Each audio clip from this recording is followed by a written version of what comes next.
साथियों नमस्कार। आज हम आपको एक नए टॉपिक संधि की ओर ले चल रहे हैं। संधि का मतलब क्या होता है? संधि का मतलब होता है मेल या जोड़। अगर संधि की परिभाषा कोई आपसे पूछे तो संधि की परिभाषा क्या होगी?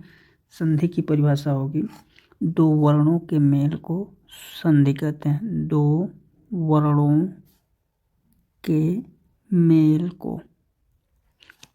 के मेल को संधि कहते हैं। अगर संधि को जानने वाली विधि कोई पूछे आपसे, संधि को जानने वाली विधि,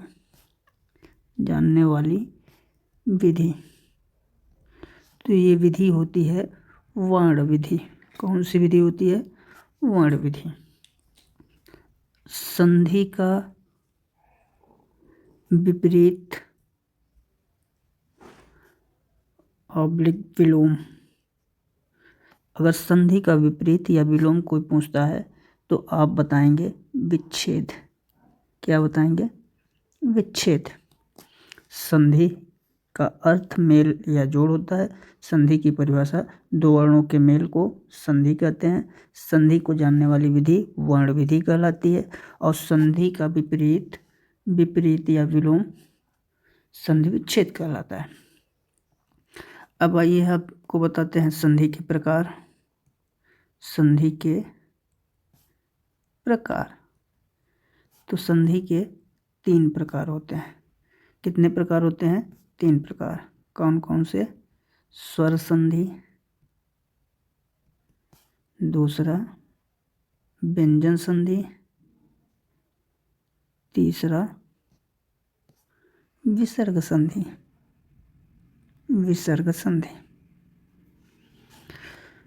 स्वर संधि को अच संधि भी कहते हैं। व्यंजन संधि को हल संधि भी कहते हैं। स्वर संधि को अच संधि क्यों कहते हैं? क्योंकि ये अच प्रत्याहार के अंतर्गत आता है। अच प्रत्याहार के अंतर्गत स्वर संधि आती है, इसलिए इसे अच संधि भी कहते हैं। अब आइए आपको स्वर संधि के भेद के बारे में बताते हैं। स्वर संधि के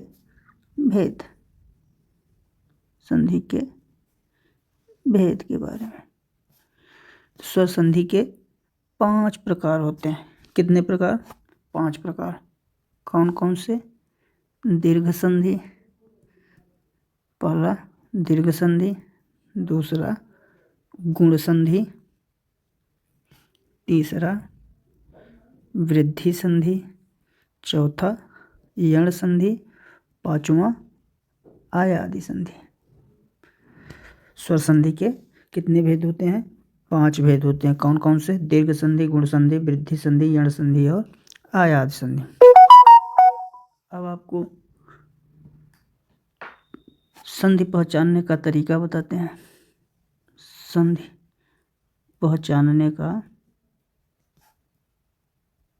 तरीका, तो इसमें 3-4 रूल हैं। एक एक करके उन रूल के बारे में जानेंगे, फिर आप समझ जाएंगे कि संधि पहचानने के तरीके कैसे। आप कैसे शब्द देखकर संधि पहचान जाएंगे कि इसमें दीर्घ है, गुण है, वृद्धि है, यण है, आयादि है। स्वर संधि पहचानने के तरीके आपको हम आप बताते हैं। तो पहला तरीका है, यदि संधि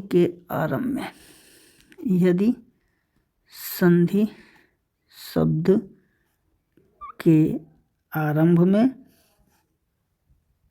सार्थक शब्द हो। कैसा शब्द? सार्थक शब्द दिया हो तो वहां पर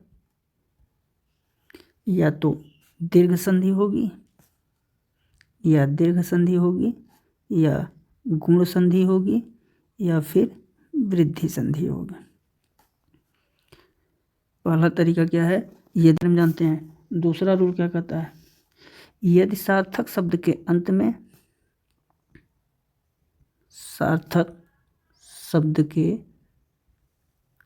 अंत में आ ई, उसके बाद ऊ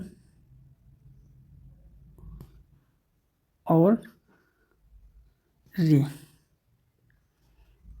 की मात्रा।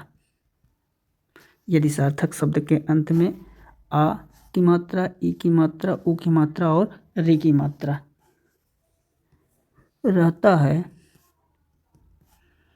तो वहां पर दीर्घ संधि होगा।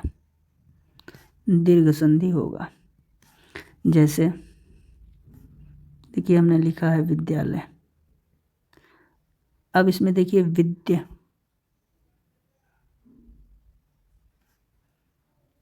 धन आलय, यहाँ पर आप देखेंगे तो आपका सार्थक शब्द है विद्या। अ और आ की मात्रा आप अपने से लगा लेंगे समझ के अनुसार। आ की मात्रा फिट होगी तो अ की मात्रा लगा लेंगे, आ की मात्रा फिट होगी तो आ की मात्रा लगा लेंगे। तो यहाँ पे देखिए सार्थक शब्द विद्या निकल रहा है, उसके बाद किसकी मात्रा है, आ की मात्रा है, तो ये कैसी संधि, दीर्घ संधि। तीसरा रूल देखिए,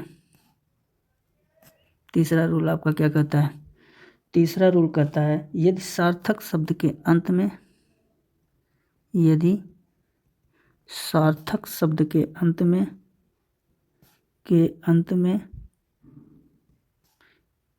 ए,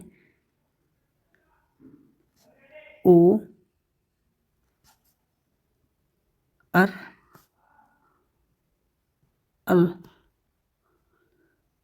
रहता है तो वहां पर गुण संधि होगी, वहां पर गुण संधि होगी।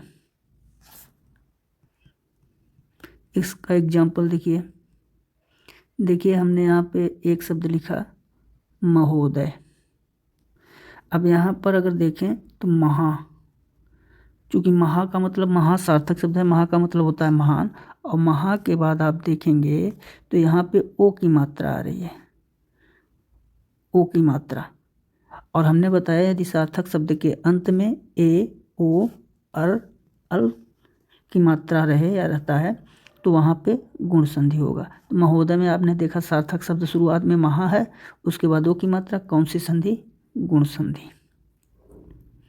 ठीक इसी प्रकार नेक्स्ट आइए देखते हैं चौथा रूल। चौथा रूल क्या कहता है, यदि सार्थक शब्द के अंत में, यदि सार्थक शब्द के अंत में ऐ, औ